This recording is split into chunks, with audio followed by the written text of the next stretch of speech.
ಆದ್ಮೇಲೆ ಇಲಿಗಳನ್ನು ಉಪಯೋಗಿಸಿ ಒಂದು ಸಂಶೋಧನೆ ಮಾಡಿದ್ರಂತೆ. ಯಾರು ಕೂಡ ಪ್ರಾಣಿಗಳನ್ನು ಉಪಯೋಗಿಸಿ ಹಿಂಸೆ ನೀಡಿ ಯಾವುದೇ ಸಂಶೋಧನೆ ಮಾಡಬಾರ್ದು, ಅದು ನಮಗೆ ಇಷ್ಟ ಇಲ್ಲ. ಆದರೆ ಈ ಒಂದು ಸಂಶೋಧನೆ ಮುಖಾಂತರ ಹೇಗೆ ಭರವಸೆ ನಮ್ಮ ಜೀವನದಲ್ಲಿ ಪಡೆಯಬಹುದು ಅಂತ ಹೇಳಿ ಒಂದು ವಿಚಾರ ಹೇಳಿದ್ದಾರೆ. 1950ರಲ್ಲಿ ಹಾರ್ವರ್ಡ್ ಯೂನಿವರ್ಸಿಟಿಯಲ್ಲಿ ಒಂದು ಕ್ರೂರವಾದ ಸಂಶೋಧನೆಯನ್ನು ಮಾಡಿದ್ರು.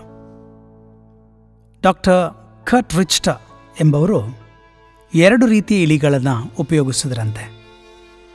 ಒಂದು ಮನೆಗಳಲ್ಲಿ ಸಾಕಿದಂತಹ ಡೊಮೆಸ್ಟಿಕೇಟೆಡ್ ಅಂತ ಆಂಗ್ಲದಲ್ಲಿ ಹೇಳ್ತೀವಿ, ಮನೆಗಳಲ್ಲಿ ಸಾಕಿದಂತಹ ಇಲಿಗಳು. ಇನ್ನೊಂದು ಕಡೆ ಕಾಡಿನ ಇಲಿಗಳು, ವೈಲ್ಡ್ ರ್ಯಾಟ್ಸ್. ಇವುಗಳನ್ನು ನೀರಲ್ಲಿ ಹಾಕಿದ್ರಂತೆ. ನೋಡಿದ್ರೆ ಈ ಕಾಡಿನಿಂದ ತಂದಂತಹ ಇಲಿಗಳು 15 ನಿಮಿಷದಲ್ಲಿ ನೀರಲ್ಲಿ ಮುಳುಗಿ ಸತ್ತೋದು. ಆದರೆ ಮನೆಯಲ್ಲಿ ಬೆಳೆದಂತಹ ಆ ಒಂದು ಇಲಿಗಳು 40 ರಿಂದ 60 ತಾಸು 40 to 60 hours ಜೀವವಾಗಿತ್ತಂತೆ. ಇದನ್ನು ನೋಡಿ ಕರ್ಟ್ ರಿಚ್ಟರ್ ಅವರು, ಈ ಡಾಕ್ಟರ್ ಅವರು ಮನಸ್ಸಲ್ಲಿ ಅಂದ್ಕೊಂಡ್ರಂತೆ, ಸರಿ ಈ ಒಂದು ಸಂಶೋಧನೆಯನ್ನು ನಾವು ಸ್ವಲ್ಪ ಬೇರೆ ತಿರಿ ಮಾಡೋಣ ಅಂತ ಹೇಳಿ ಏನು ಈ ಕಾಡಿನ ಇಲಿಗಳನ್ನು ಮತ್ತೆ ನೀರಿಗೆ ಹಾಕಿದ್ರಂತೆ. ಯಾವಾಗ ಇಲಿಗಳು ಸಾಯ್ತಾ ಇದೆ ಆ ಕ್ಷಣದಲ್ಲಿ ಅವುಗಳನ್ನು ಮೇಲೆತ್ತಿ ಸ್ವಲ್ಪ ಹೊತ್ತು ಕೈಗಳಲ್ಲಿ ಇಟ್ಕೊಂಡಿರಂತೆ.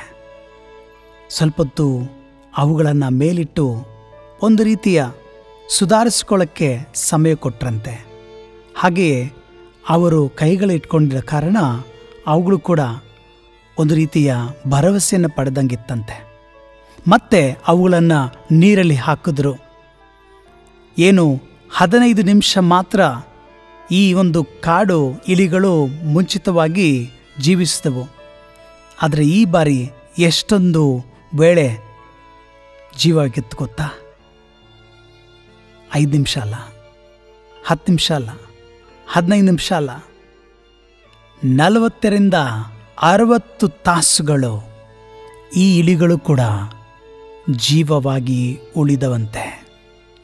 ಇದು ಹೇಗೆ ಸಾಧ್ಯವಾಯಿತು ಅಂತ ಈ ಸಂಶೋಧನೆ ಬಗ್ಗೆ ಅವರು ಮಾತಾಡುವಾಗ ಇಲಿಗಳಿಗೆ ಆ ಒಂದು ಸ್ವಲ್ಪ ಹೊತ್ತು ಅವುಗಳನ್ನ ಹೊರಗೆ ತೆಗೆದು ಅವರು ಕೈಗಳಿಟ್ಕೊಂಡಾಗ ಆ ಇಲಿಗಳಿಗೆ ಭರವಸೆ ಬಂತಂತೆ.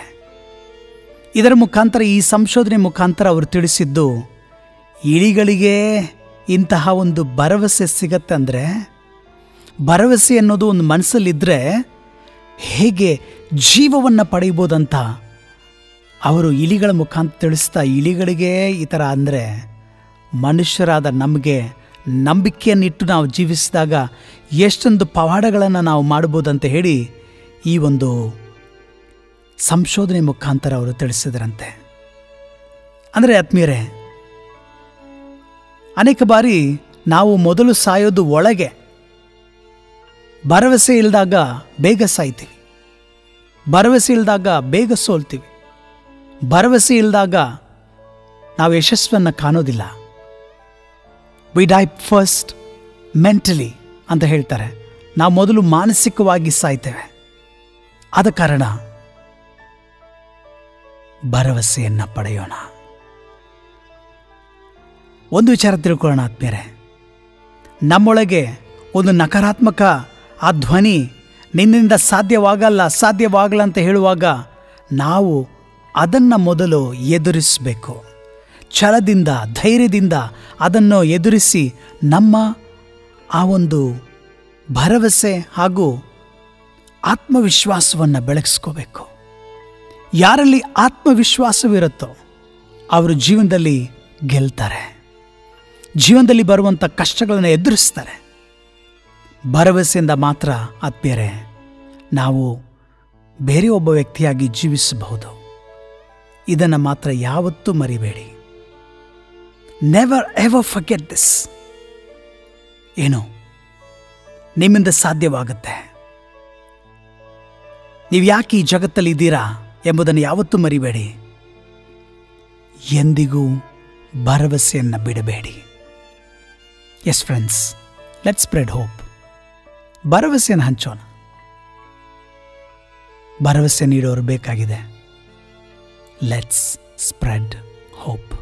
ಭರವಸೆಯನ್ನು ಹಂಚೋಣ. ಈ ದಿನ ನಿಮಗೆ ಒಳ್ಳೆಯದಾಗಲಿ.